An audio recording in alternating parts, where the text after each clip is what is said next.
तो आपने समझ लिया होगा कि मैं चोर किसको कह रहा हूं। लोग कहते हैं गुलाम रब्बानी साहब आप मोदी जी को झूठा कहते हैं। मैं कहता हूं जो पहना हुआ रहेगा उसे पहनावा कहा जाएगा, जो प्यासा रहेगा उसे प्यासा कहा जाएगा। जो डॉक्टर जावेद साहब आप घबराइए नहीं। हिंदुस्तान की हालत को देखने के बाद किशनगंज लोकसभा की आवाम ने एक फैसला कर लिया। भाई किशनगंज लोकसभा की पूरी जनता को मैं गुलाम रब्बानी कांग्रेस सेवा दल के सीमांचल अध्यक्ष होने के नाते तमाम हजरात को बधाई पेश करता हूं। आईएनसी के तमाम लीडरान को मैं बधाई पेश करता हूं। खासतौर से यहाँ आई हुई तमाम जनता जवादिल को मैं हृदय की अथाह गहराई से आप तमाम हजरात को बधाई पेश करता हूं। एक बार हाथ उठा के बताइए किशनगंज लोकसभा जिंदाबाद। दोस्तों दो जुमला सुन लीजिए, दो जुमले में बात खत्म कर रहा हूं। उठा रहेगा उसे भूखा कहा जाएगा और जो शख्स आपसे वादा करके आपके करीब नहीं आएगा उसे झूठा कहा जाएगा। मोदी जी ने आपसे वादा किया था या नहीं कि 15-15 लाख देंगे, क्या दिया?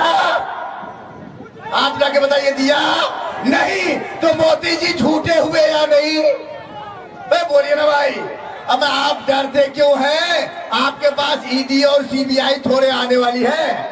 जोरदार ताली बजाइए और इस अंदाज में बजाइए कि गुजरात के कातिलों का गाल लाल हो जाए। एक बार और जोरदार ताली बजाइए, इस अंदाज में बजाइए कि हमारे भाइयों को नमाज की हालत में लात जूते मारकर साइड वॉक करने वालों का मिजाज ठिकाने लग जाए। बात आपको समझ में आ गई होगी मेरी या नहीं? बात समझ में आई? भाई किशनगंज वालों, अमोर वालों, पैसा वालों बताओ, बहादुरगंज वालों बताओ, कोचा धामन वालों बताओ, ठाकुरगंज वालों कैसे बेटे को भेजोगे दिल्ली? कैसे बेटे को भेजोगे पंजाब, हरियाणा, लुधियाना? हिंदुस्तान के किसी भी कोने में अपने बेटे भतीजे को भेजने से पहले आपके दिलो दिमाग में ये बात बैठ जाती है, क्या मेरा बेटा, क्या मेरा भतीजा सुरक्षित बाहर से यहाँ आ पाएगा? इसीलिए मैं कहना चाहता हूँ लोगों, ऐसे लोगों को हिंदुस्तान की सत्ता से बेदखल करने के लिए तैयार हो जाओ और अपने भाई, अपने बिरादर, अपने रिश्तेदार, अपने भतीजे, अपने भांजे के कातिलों को इस हिंदुस्तान की सत्ता से बाहर करने के लिए तैयार हो जाओ। बात समझ में आई आप लोगों को? बात समझ में आई? समझ रहे आप? मैं बताना चाहता हूं आपको दोस्तों, हिंदुस्तान के हालात ठीक नहीं है।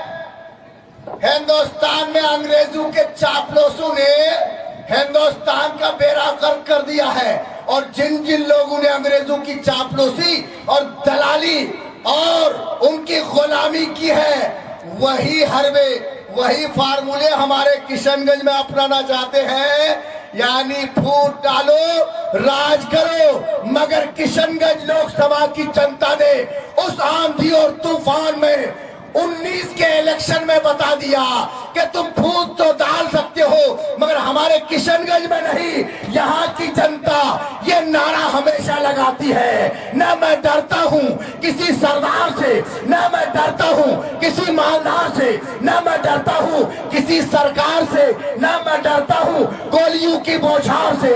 अगर मैं डरता हूँ तो फकत अपने परवरदिगार से, है ना? इसीलिए नारा लगा के 19 में बता दिया, 39 चले गए मगर फिर भी किशनगंज की जनता ने एक सीट बचा के मोदी जी को बता दिया, मोदी जी हमारे लोकसभा किशनगंज में आपका फार्मूला सेट नहीं होने वाला है। बात सही है नहीं? हम लोग एक हैं, हिंदू, मुस्लिम, सिख, ईसाई, हम सब एक हैं, एक रहेंगे और यहाँ से भाजपा की दलाली करने वाले गुलाम गुलामी करने वाले जो तीर के साथ आए हैं, वो तीर नहीं, असल में वो त्रिशूल है। समझ लो वो मोदी जी का फूल है। बच के रहने की जरूरत है, बचना है। अब उसे कुम्हलाने का वक्त आ गया। इन्हीं चंद बातों के साथ मैं भाई डॉक्टर जावेद साहब को मुबारकबाद पेश कर रहा हूं और दुआ कर रहा हूं मौला करीम इनको कामयाब करे। और आप डॉक्टर जावेद को MP नहीं, गुलाम रब्बानी का दावा है, मंत्री बनाने जा रहे हैं।